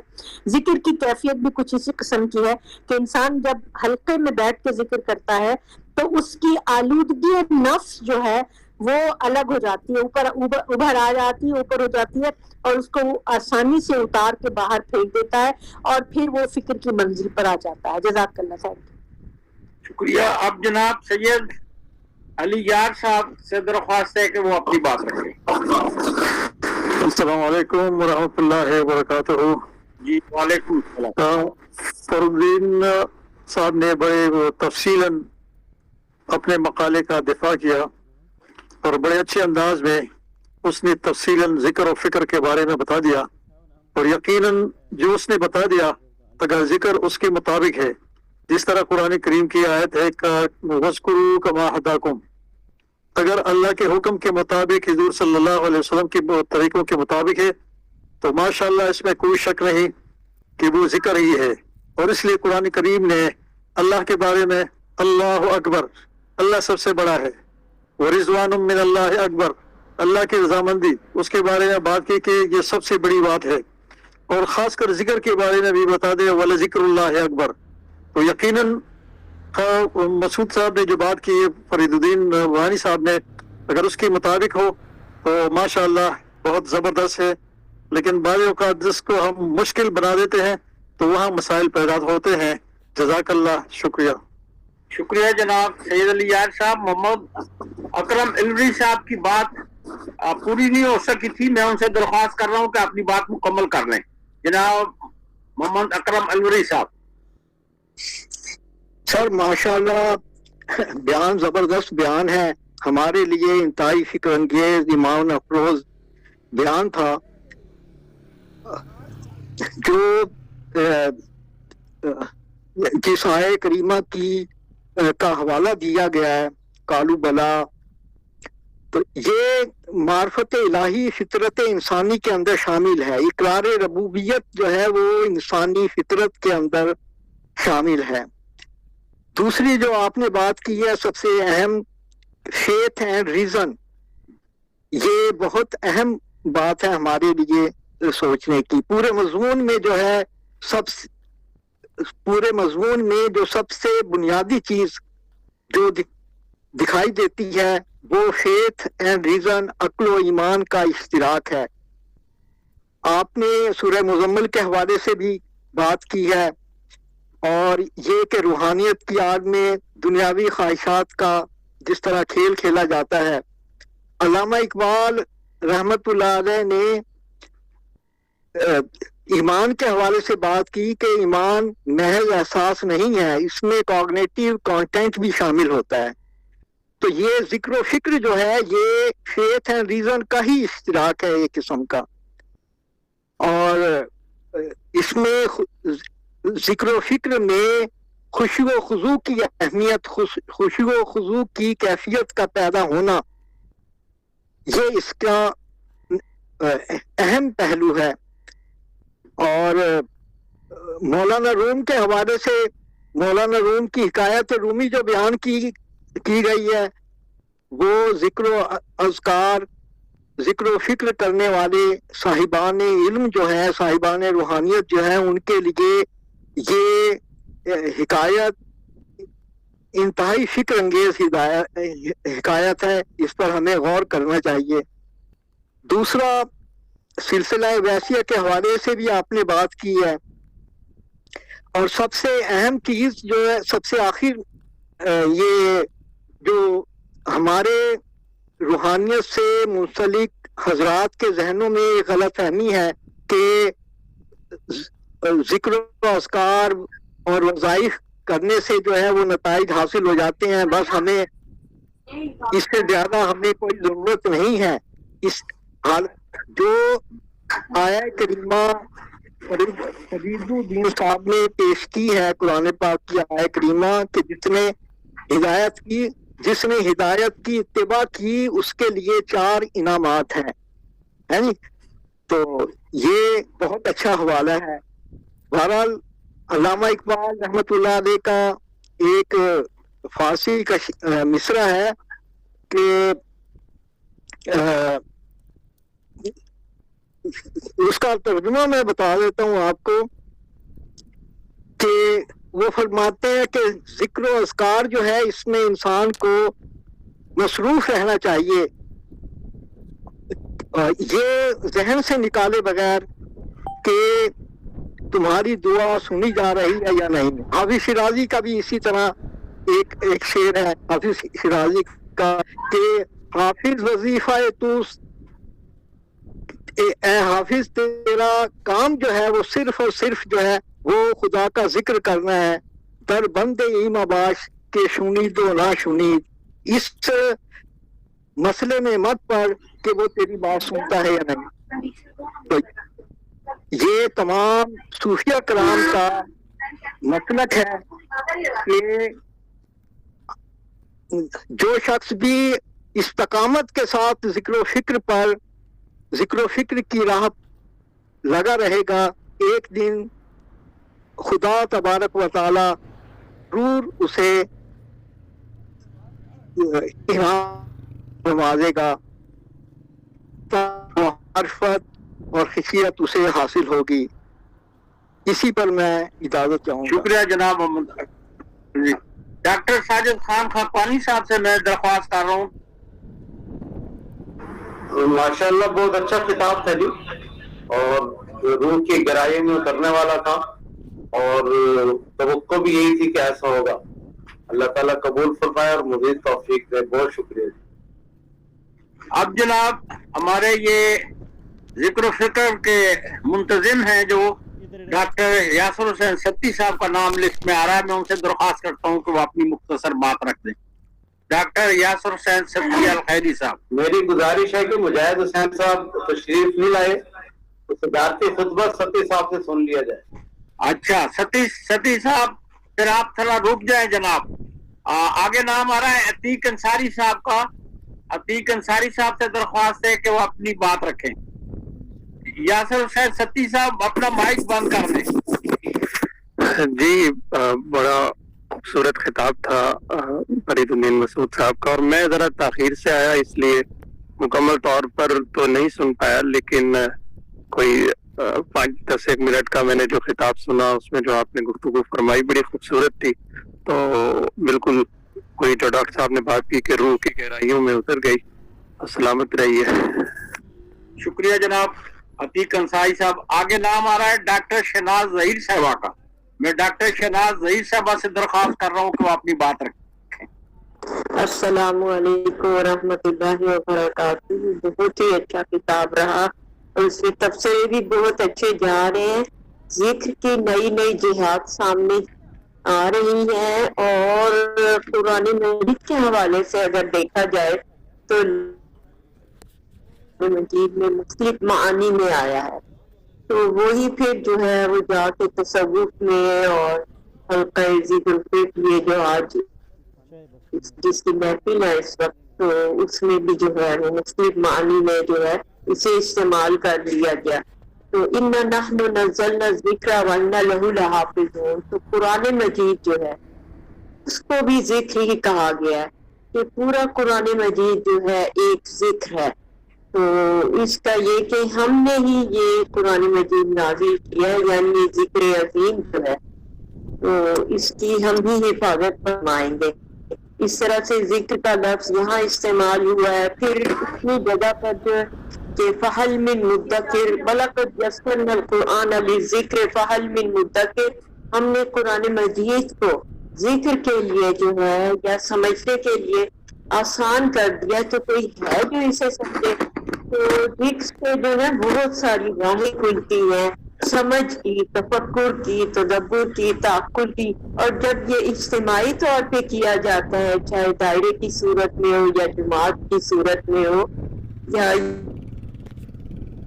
عمل کر کے اور ایک ہی انداز سے جب یہ پڑھا جاتا ہے، تو میرے خیال میں یہ اسی طرح سے ہے کہ جیسے فرشتے پر پھیلاتے ہیں اور علوم جو ہے وہ در آتے ہیں اور درک لگاتے ہیں، ایسی محافل پر کہ جو یکسوئی سے جو ہے وہ اپنی زبان اور قلب کے بیچ کا جو فاصلہ ہوتا ہے اس کو پر کر کے جو ہے وہ یک آواز ہوتے ہیں، یعنی دل کی آواز، جس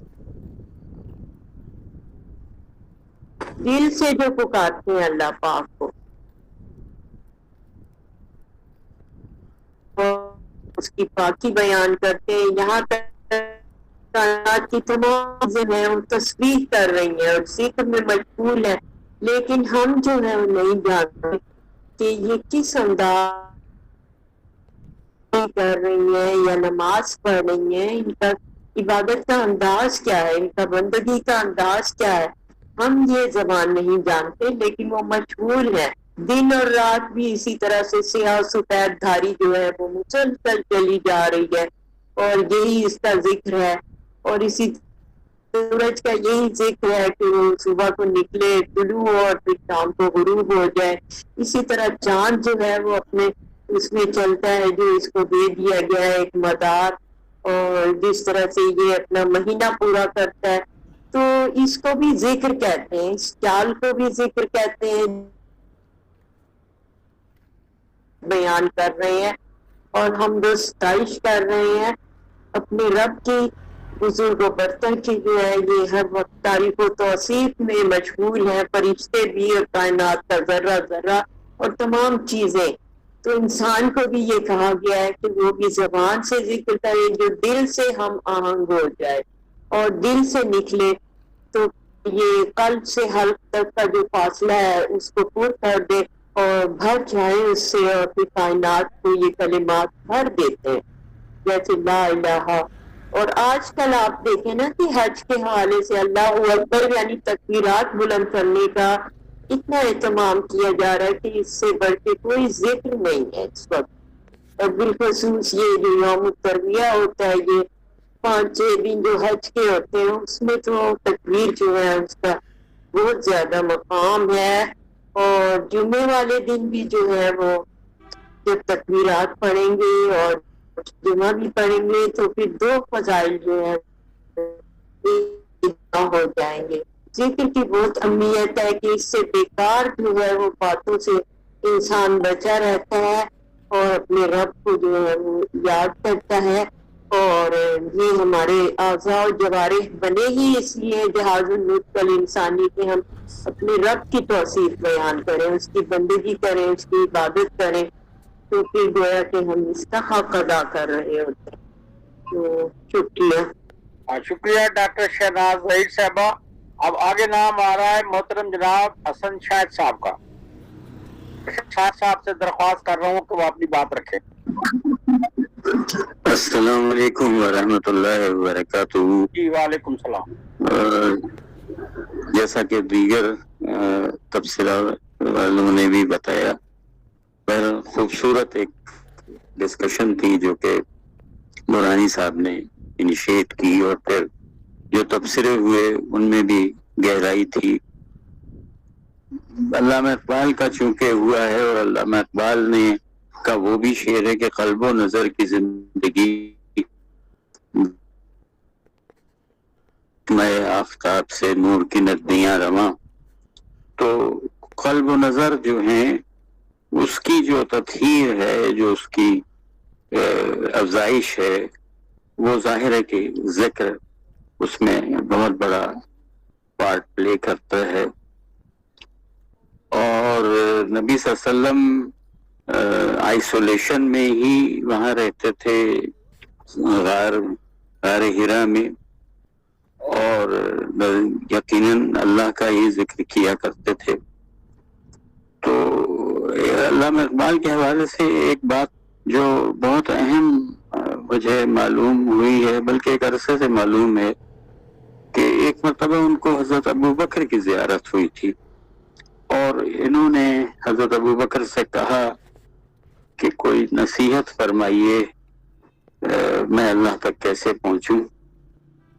تو حضرت ابو بکر نے یہ کہا کہ قل هو اللہ احد اللہ الصمد لم یلد ولم یولد ولم یکن لہ کفوا احد. اس کو سمجھ لو اور پھر تم سبھی کچھ توحید کے حوالے سے سمجھ جاؤ گے. تو جب میں نے اس پر مزید وہ کیا تو امام ابن تیمیہ نے کہا ہے کہ یہ جو عقیدہ توحید کا عملی پہلو ہے، توحید فی العمل، جس کو کہ امام ابن تیمیہ نے توحید فی طلب کہا ہے. تو انہوں نے کہا کہ یہ توحید فی طلب جو ہے وہ صرف اور صرف سورہ اخلاص سے ہی پتہ چل سکتی ہے، اسی کو سمجھنے کی ضرورت ہے. اور انہوں نے فردر یہ بھی کلیئر کیا کہ لا مطلوب الا اللہ، لا مقصود الا اللہ، لا محبوب الا اللہ، یعنی یہ تینوں صفات کہ اللہ کو مطلوب بنایا جائے، اللہ کو اپنا مقصود بنایا جائے اور اللہ کو محبوب بنایا جائے، اس کے اوپر انہوں نے ایمفسائز کیا ہے. تو یہ ایک خاصا بڑا سبجیکٹ ہے جس کو اتنے کم وقت میں برانی صاحب نے کافی اچھے انداز میں ترتیب کے ساتھ بیان کیا. اور میں تو یہ چاہ رہا ہوں کہ اس کے اوپر ایک اور کوئی نشست بھی رکھی جائے، کیونکہ جو قرآنی اذکار ہیں مختلف جگہوں پہ مختلف نبیوں کے حوالے سے ہیں. رب انی لما انزلت الی من خیر فقیر، سورہ قصص کی 24 نمبر آیت کا حوالہ انہوں نے برانی صاحب نے بھی دیا. یہ بنیادی طور پر حضرت موسیٰ کی دعا ہے. تو اس طریقے سے بہت سے نبیوں کی دعائیں جو ہیں وہ اور ذکر اذکار وہ اس میں قرآن پاک میں ان کو دیا گیا ہے. اور یا یہ کہ جنت کا جہاں پر ذکر سورہ یاسین میں ہوا ہے تو جنت کا یہ بھی بہت سی نعمتوں میں سے یہ بھی نعمت بتائی گئی کہ وہ جو ہے کہ جنت میں سلام قولا من رب الرحیم، اللہ تعالیٰ کی طرف سے سلامتی بھیجی جائے گی، یہ از خود تمام نعمتوں میں سے بڑی نعمت ہوگی. تو کہنے کا مقصد یہ ہے کہ یہ ذکر و اذکار کے حوالے سے میں تو ڈاکٹر خاکمانی صاحب کو کہوں گا کہ ایک نشست اور رکھی جائے اور اس پر مزید ڈیپتھ میں بات کی جائے، یہ میری گزارش ہے. ٹھیک ہے جناب، انشاءاللہ اس پہ ڈاکٹر صاحب سے درخواست کریں گے کہ اس پہ غور فرمائیں. آگے لسٹ میں نام رہا نادیہ قطب صاحبہ کا، میں درخواست کر رہا ہوں اس سے. جی سر، پریویژن مسعود صاحب سے میرا سوال یہ ہے کہ جس توفیق کی بات کر رہے ہیں وہ کیسے پیدا کی جا سکتی ہے؟ جی فرید الدین مسعود صاحب، آپ تک بات پہنچ چکی یا دوبارہ دہرائیں نادیہ قطب صاحبہ اپنی؟ نہیں، وہ بات لیکچر میں بار بار جس کیفیت کی بات کی ہے ذکر کے حوالے سے، ذکر اور فکر کے حوالے سے، وہ کیسے پیدا کی جا سکتی ہے؟ وہ اصل میں جو بات کی ہے اس کی مثال میں دنیاوی حوالے سے دوں گا، شاید میں ذہن کو قریب کر سکوں. یہ جو محمد علی باکسر تھے، کوئی ان کو کسی نے پوچھا کہ آپ نے وہ اور مکہ کسی شخص کو مارا اور 2 منٹ میں وہ مقابلہ جیت لیا، تو وہ کسی نے پوچھا کہ یہ آپ نے مقابلہ کیسے جیتا 2 منٹ میں؟ انہوں نے کہا کہ 20 سال اور 2 منٹ میں. تو اس نے پوچھا یہ کیسے؟ اس نے کہا کہ یہ جو 2 منٹ کا میں نے موقع مارا ہے اس کے پیچھے میری 20 سال کی محنت تھی. تو بات یہ کہ یہ جو کیفیات ہیں جن کا قرآن حکیم میں بھی ذکر ہے کہ وہ رات کو اللہ کے حضور جب گرتے ہیں اور تھوڑیوں کے بل گرتے ہیں اور سجدے میں آ جاتے ہیں، اور پھر کچھ کسی سین جو ہیں کچھ عیسائیت میں سے کچھ لوگ ہیں وہ بھی رات کو جاگتے ہیں اور دعا کرتے ہیں. اور تو یہ جو اس میں رکت ہے یہ ایک کیفیت اپنی طرف سے تو پیدا نہیں ہوتی، یہ تو ایک گفٹ ہوتا ہے اللہ کریم کی طرف سے. تو محنت کوشش کرتے رہنا چاہیے، ذکر و فکر درمیان میں یہ کیفیات آتی جاتی رہتی ہیں اس سے، اور کسی وقت وہ گریے کی حالت میں بدل جاتی ہے اور کسی وقت گریا طویل ہو جاتا ہے. کئی دفعہ سجدے میں انسان ہوتا ہے، بہت مزہ آتا ہے. اور حضور نے خود فرمایا اس حدیث میں کہ اللہ تعالیٰ سجدوں میں اس سے میری مدد کرو. تو بہرحال یہ جتنی ایکسرسائز اور روحانی مشقیں ہیں، اس سے مراد جو وہ کیفیت ہے وہ اصل میں فی نفسہ ہی وہ مطلوب بھی نہیں ہے کہ آپ مثلا اگر رونا شروع کریں تو آپ اتنا ہی گرجا کرتے رہیں. اللہ اصل جو چیز ہے وہ معرفت الہی ہے کہ آپ کو وہ ذکر فکر کے نتیجے قرب الہی نصیب ہو، اللہ کا قرب نصیب ہو، اس کی معرفت نصیب ہو. یہ جو ہے یہ راستے اور علامات ہیں، یہ مختلف کیفیات ہیں. یہ ایک اس راستے کی جس کو اقبال نے بڑے اچھے طریقے سے کہا ہے کہ قید مقام سے گزر اور حور و قیام سے گزر. یہ جو مقام کی قیادہ، کبھی انسان سالک بن جاتا ہے، کبھی مرزوب بن جاتا ہے، کبھی کچھ تو اقبال کہتے ہیں تم کہیں بھی نہ رکو ان کیفیات میں، تم آگے بڑھتے رہو، چلتے رہو، اور جو ہے نا سفر تمہارا جاری رہے۔ تو میرا خیال ہے کہ یہ جو قرآن حکیم میں اس طرح کی کیفیات ہیں جو جناب زکریا اور جناب ان کی زوجہ محترمہ کی بیان ہوئی ہیں، رغبت ہے، رحمت ہے، تبتل ہے، تبدیل ہے اور خشوع ہے، یہ خود ذاتی کاوش سے تو انسان نہیں پیدا کر سکتا، صرف وہ اخلاص پیدا کر سکتا ہے اور کوشش کر سکتا ہے۔ اخلاص میرے خیال سے جو رزق حلال ہے، اخلاص ہے، اور نیت فی الاخلاص، اور نیت جو ہے خالص، اس کے نتیجے میں یہ چیزیں خود بخود ہی جو ہے وہ اللہ کی طرف سے انسان کو عطا ہوتی رہتی ہیں۔ بس ہمیں چاہیے کہ ہم یہ جو نفس کی جو ہے تلبیس ابلیس سے بچ جو ہے اگر خالص ہو جائیں تو یہ راستے جو ہیں، یہ منزلیں میرا خیال ہے بہت آسان ہو جائیں گی۔ شکریہ فرید الدین مسعود صاحب۔ آگے نام آ رہا ہے سارا سید صاحبہ کا، وہ اپنی بات رکھ لیں، ہمارے پاس وقت ختم ہو چکا ہے۔ آپ تک آواز پہنچ رہی ہے سارا سید صاحبہ؟ اس کے بعد شائستہ زاہد صاحبہ کا نام آ رہا ہے۔ شائستہ زاہد صاحبہ آپ اپنی بات رکھ لیں تاکہ میں آگے بڑھوں۔ جی سارا سید صاحبہ۔ جی السلام علیکم ورحمۃ اللہ وبرکاتہ۔ وعلیکم السلام۔ جی میں نے بھی پورا پروگرام تو نہیں سنا، لیکن جتنا سنا بہت ہی بہترین اور زبردست پروگرام تھا۔ اچھا، اس میں ابھی تبصرے میں ایک بات یہ ہوئی تھی کہ ذاکر جو ہے وہ ذکر کرے اس بات کو چھوڑ کے کہ اللہ اسے سن رہا ہے یا نہیں سن رہا۔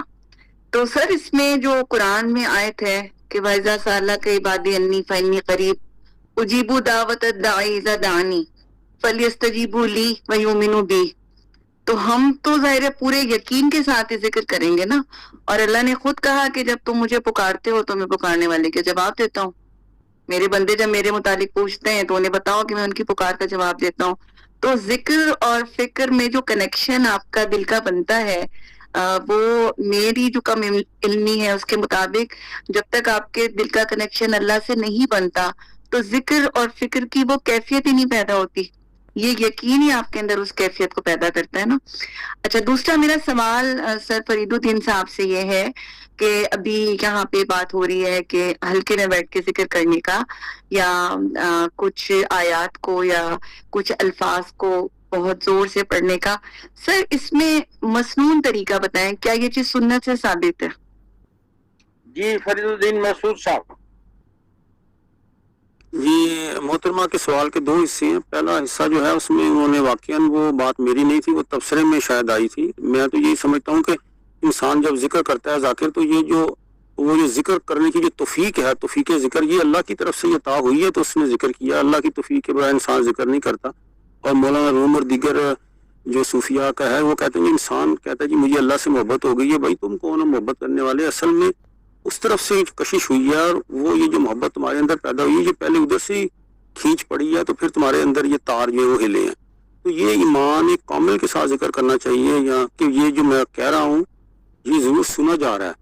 یہ ایمان کی کیفیت پیدا ہوگی تو اس کا ذکر بھی ہو جو ہے اس میں چاشنی پیدا ہوگی، حلاوت پیدا ہوگی، اور باقی جو منزلیں ہیں وہ آسان ہوگی۔ اب دوسری بات، اصل میں محترمہ کا سوال جو ہے، میں نے پوری گفتگو میں کوشش کی ہے کہ میں قرآن و سنت میں صحابہ کرام کا جو اصل اسلام ہے اس وقت جو ذکر فکر کے انداز تھے انہی کو لے کر چلوں، اور آج بھی کوشش یہ ہو کہ اسی ذکر کی جو مسنون طریقے ہے اس کو پیدا کیا جائے۔ تو ظاہر ہے وہ خود انہوں نے فرمایا کہ درمیان میں شامل ہوئی ہے، تو بہرحال اگر وہ اس کی ریکارڈنگ سن لیں گی تو بہتر ہوگا۔ ابھی لیکن میں یہ کہوں گا کہ یہ جو قرآن یاد سے میں نے یہ بھی تبصرے میں بات ہوئی ہے کہ ہلکے میں بیٹھ کر ذکر کرنا، اور وہ تبصرے کی بات ہے، اس میں میں نے اسی لیے اس طرح کی کوئی بھی گفتگو جو ہے اس کا سہارا نہیں لیا۔ یہ انسان کا ذاتی تجربہ ہے ذکر کا کہ وہ کس کیفیت میں کرتا ہے، تنہائی میں بیٹھتا ہے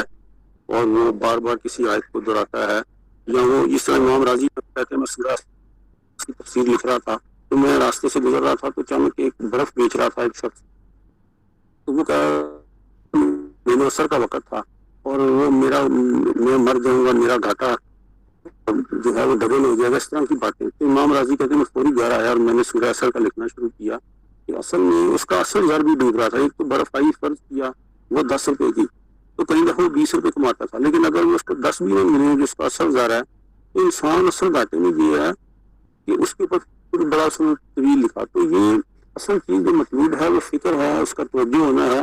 ذکر جو ہے اس کو کسی چیز کی طرف متوجہ کرتا ہے. تو میں نے اس میں جو حلقے میں ذکر ہیں اور باقی یہ جو چیزیں ہیں یہ بعد میں یہ صحابہ کرام کے دور میں تو اس طرح کے ہمیں کہیں کوئی حلقے نظر نہیں آتے. ہاں وہاں ہدایت کا ایک پورا نظام ہے، ذکر و فکر موجود ہے، لیکن اس کا وہ اینگل نہیں جو آج ہم نے بنا لیا ہے. اگر اس کو آپ اپنے طور پر، یہی تو میرا گفتگو کا مقصد تھا کہ یہ جو ہم نے جو راستے اپنائے ہیں اس میں بنیادی اس کو ہم قرآن حکیم کی جو اذکار ہیں اس کی طرف لے جائیں، اور وہ جو مصنون طریقہ حضور کے دور میں صحابہ کرام اس طریقے سے اس قرآن سے ہدایت حاصل کر رہے تھے اور ذکر و فکر کی زندگی گزار رہے تھے، قیام اللیل میں اس قرآن کو سنتے تھے، اور قرآن کے حصے جب آج بھی پڑھے جاتے ہیں تلاوت میں تو اس وقت جیسے سورہ تکاثر ہے، سورہ واللیل ہے. اب ایک صاحب مال شخص ہے وہ عشاء کی نماز میں سورہ واللیل پڑھ رہا ہے اور پوری سورہ میں آگ کا اور سارے باتیں جو ہیں سودان میں وہ قرآن پڑھا جاتا ہے، لوگوں کی آنکھوں سے آنسو بہتے ہیں، وہ آ کر مالدار لوگ غریبوں میں مال تقسیم کرتے ہیں.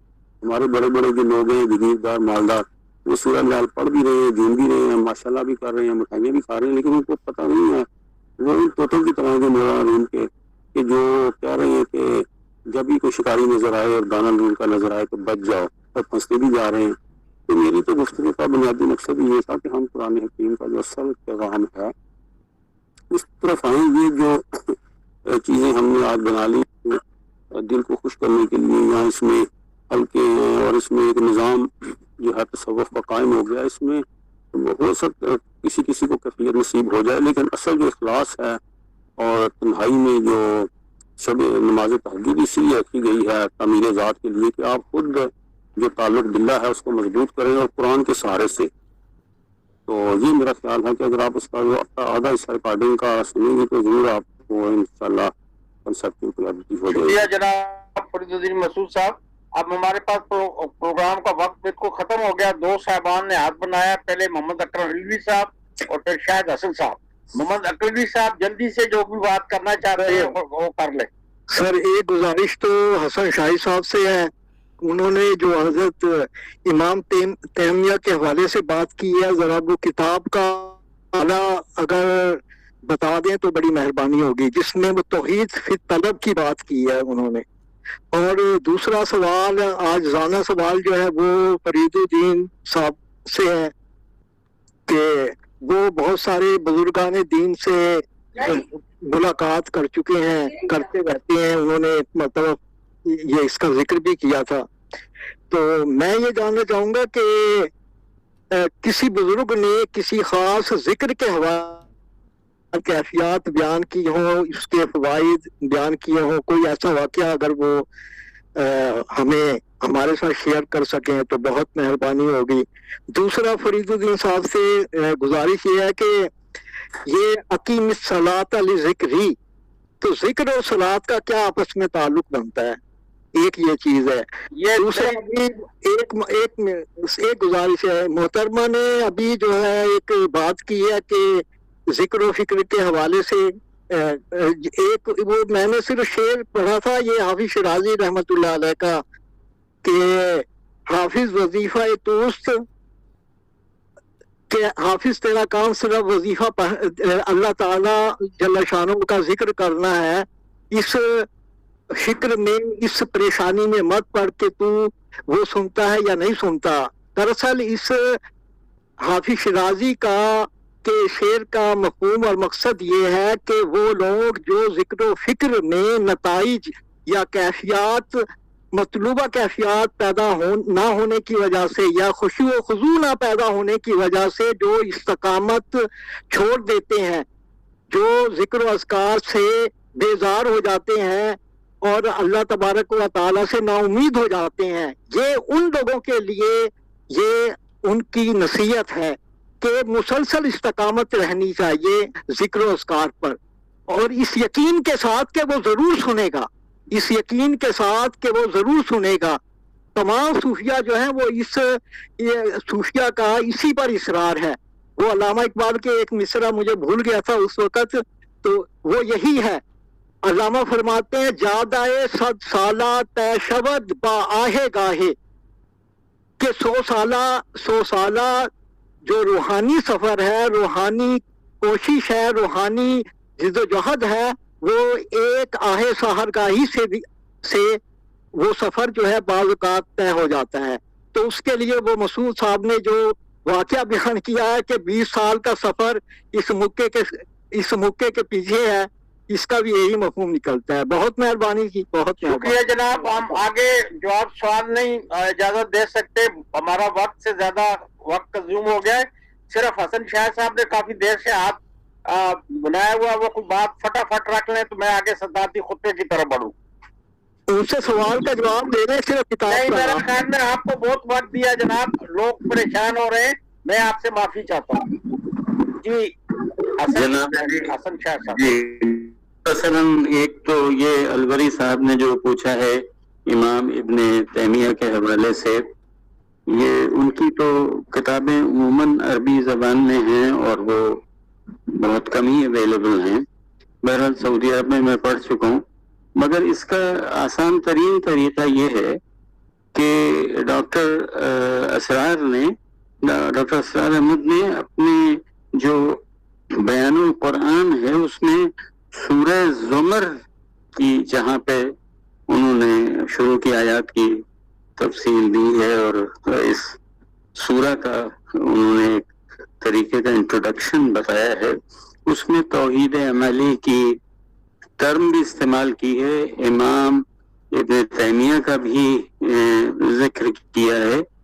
اور میں یہ چاہتا ہوں کہ الوری صاحب اس کو کم از کم پڑھ لیں، بلکہ صرف وہ انٹروڈکشن ہی نہ پڑھیں جو کہ ڈاکٹر اسرار صاحب نے لکھا ہے، بلکہ پوری سورہ کو ہی پڑھیں تو ان کو پتہ چل جائے گا کہ یہ پورا پیکج سورہ زمر میں کس طرح سے ہے. اور جیسے کہ ڈاکٹر اسرار نے بھی کہا ہے کہ سورہ زمر اور سورہ مومن یہ سورہ دونوں جو ہیں یہ توحید اور عملی توحید ان پر ہی کرتے ہیں، بات کرتے ہیں.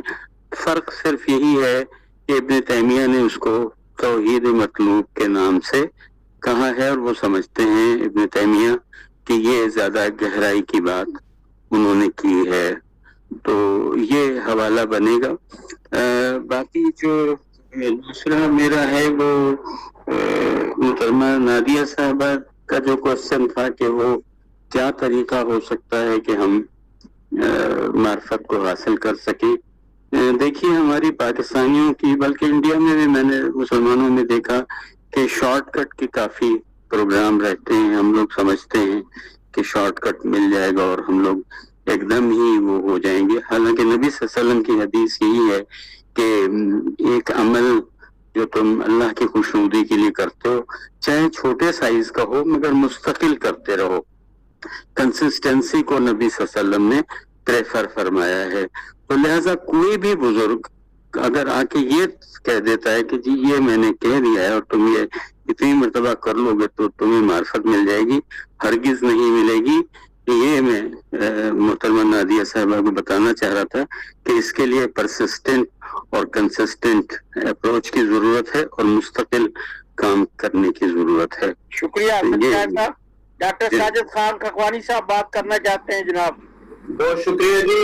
لوگ چھوڑ کر جا رہے ہیں، ہم جس طرح وقت پر شروع کرتے ہیں ہمیں وقت پر ختم بھی کرنا چاہیے. ہم نے 11:15 کا ٹائم دیا، بلکہ یہ نشست تو 11 بجے 1 گھنٹے کی ہوتی ہے، 10 سے 11 بجے تک.